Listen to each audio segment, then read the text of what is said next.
டைம்ல ஜாலியா இருக்கணும்னா என்ன சார் பண்ணுவீங்க நீங்களாம்? நாங்கள்லாம் எப்போதுமே ஜாலியாக தான் இருப்போம். என்ன ஒன்று எங்கள் ஜாலியோட லெவல் இது. இவ்வளோ தான் எக்ஸ்பிரஸ் பண்ண முடியும், அவ்வளோதான். அது மதுரை ஸ்லாங்கில் ஒன்று சொல்லுவாங்க, மேனுஃபேக்சரிங் டிஃபெக்ட்னுவாங்க. அந்த மாதிரி தான் இது. அந்த டிஃபெக்டோட எஃபெக்ட் எங்களுக்கு ரொம்ப பிடிச்சிருக்கு சார். ஆக்டர்ஸோடையும் எனக்கு ஒர்க் பண்ணணும்னு ஆசை தான். எவ்ரி ஆக்டர், ஸோ எல்லாரோடையும் ஒர்க் பண்ணணும்னு ஆசை தான். அதுக்கான சூழல் அமையணும்.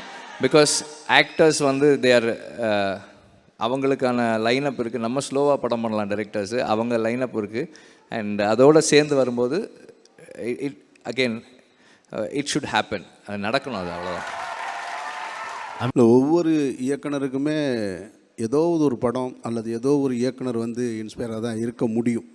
இப்போ எனக்கு பருத்தி வீரன் வந்து பாரதி ராஜாவுடைய படங்கள் தான் எனக்கு இன்ஸ்பிரேஷன். பாலச்சந்தருடைய படங்களுடைய உள்ள காட்சிகள் தான் இன்ஸ்பிரேஷன். மகேந்திரன் சாருடைய படங்கள், பாலுமேந்திரா சாருடைய படங்கள். அப்போது எங்கேயோ ஒரு இடத்துல நம்ம அதுக்குள்ளே ஒரு உணர்வுக்குள்ளே போயிருப்போம். அது அங்கேருந்து வேறு ஒன்றை தொடுவோம். இப்போ பருத்தி வீரனை பார்த்துட்டு ஆடுகளம் சொன்னார். இப்போது என்னை விட அவர் இன்னும் கிட்டத்தட்ட ஒரு 100 அடி தாண்டி போய் நிற்கிறாரு. இன்றைக்கி வெற்றிமாறன் வந்து இந்திய சினிமாவில் தவிர்க்க முடியாத ஒரு இயக்குனர். அது அப்படி ஒரு இயக்குனர் நம்ம தமிழகத்துக்கு கிடைச்சதுக்கு நம்மளாம் ரொம்ப பெருமைப்படணும்.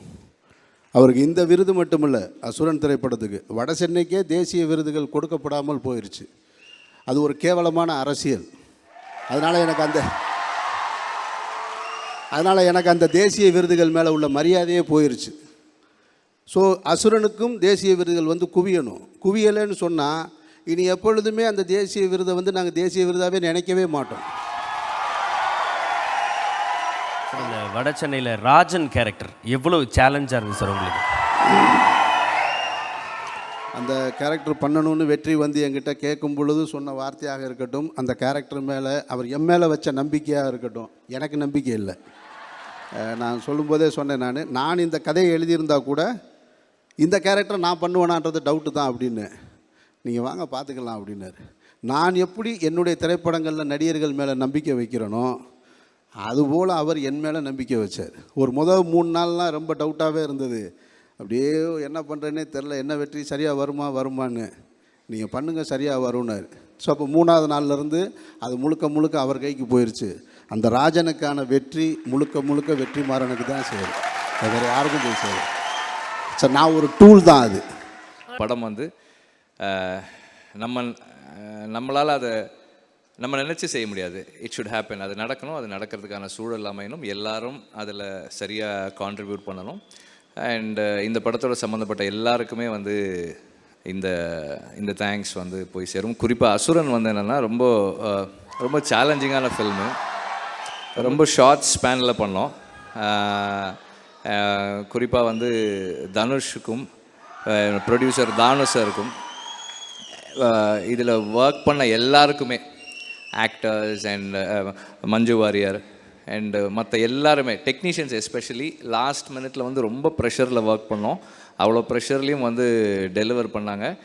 And without a team like that என்னால் வந்து எதுவுமே பண்ணியிருக்க முடியாது. பிகாஸ் சினிமான்றது வந்து ஒரு தனி மனுஷனால் செய்யவே முடியாது. It's always a teams work. இந்த அங்கீகாரம் வந்து அசுரனுக்கு கிடைச்சிருக்க அங்கீகாரம் வந்து எனக்கு ரொம்ப சந்தோஷமான ஒரு அங்கீகாரம். And I thank the audience for receiving a film which is very challenging. அதாவது அதை நீங்கள் பார்க்குறதே வந்து ஒரு நமக்கான மனநிலை வந்து ரொம்ப we need to be very balanced. அது இல்லைனா வந்து அதை நம்ம எப்படி வேணால் அண்டர்ஸ்டாண்ட் பண்ணிக்கலாம். அந்த படத்தை இவ்வளோ பெரிய ஒரு சக்ஸஸ்ஃபுல் ஃபில்மாக மாற்றினதுக்கு நான் ஆடியன்ஸ்க்கு ரொம்ப தேங்க் பண்ணிக்கிறேன். Thank you all. தேங்க்யூ. முதல்ல வந்து அகெயின் ஒரு படத்தோட கமர்ஷியல் சக்ஸஸ் பற்றி பாலுமகேந்திரா சார் சொன்னதை திரும்ப I want to tell this here. Balu Mahendra sir என்ன சொல்லுவாங்கன்னா, ஒரு படத்தை நம்ம கெப்பாசிட்டிக்கு ஏற்ற மாதிரி நமக்கு முடிஞ்ச அளவில் பெஸ்ட்டாக பண்ணுறது மட்டும்தான் நம்ம கையில் இருக்குது. ஒரு படத்துடைய commercial success is an accident அப்படின்னு சொல்லுவாங்க. ஏன்னா வந்து அது நம்ம படமும் நம்ம உழைப்பும் மட்டுமே சம்மந்தப்பட்டது கிடையாது. நம்ம படம் ரிலீஸ் பண்ணுற நேரத்தில் வேறு படங்கள் எதுவுமே ரிலீஸ் ஆகலைன்னா நம்ம படம் நார்மலாக மற்ற சூழலில் பார்க்குறத விட அதிகமாக பார்ப்பாங்க. நம்ம படம் ரிலீஸ் ஆகிருக்கிற நேரத்தில் ஒரு நேச்சுரல் கெலாமிட்டி நடந்துச்சுன்னா, மழையோ புயலோ வெள்ளமோ வந்துச்சுன்னா அந்த படத்துக்கு அந்த நேரத்தில் போக மாட்டாங்க.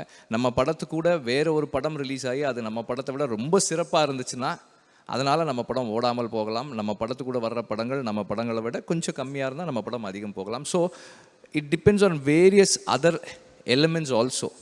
அப்போது ஒரு படத்தினுடைய commercial success is can never be an incident. அது ஒரு ஆக்சிடெண்ட் தான். ஸோ அந்த அளவில் நம்ம அதுக்கு இம்பார்ட்டன்ஸ் கொடுக்கணும்னு நினைக்கிறேன். ஆனால் நமக்கு முடிஞ்ச அளவுக்கு, நமக்கு தெரிஞ்ச அளவுக்கு நம்முடைய 100% கொடுத்து ஒரு டீமை 100% கொடுக்க வச்சு தென் ஒரு ஃபைனலாக ஒரு படம் பண்ணுறோம். If the audience connect to the film we are happy with it. But நமக்கான கனெக்ஷன், நமக்கான சாட்டிஸ்ஃபேக்ஷன் 100% இருக்கணுன்றதான் பார்க்குறேன். That's what I look at it.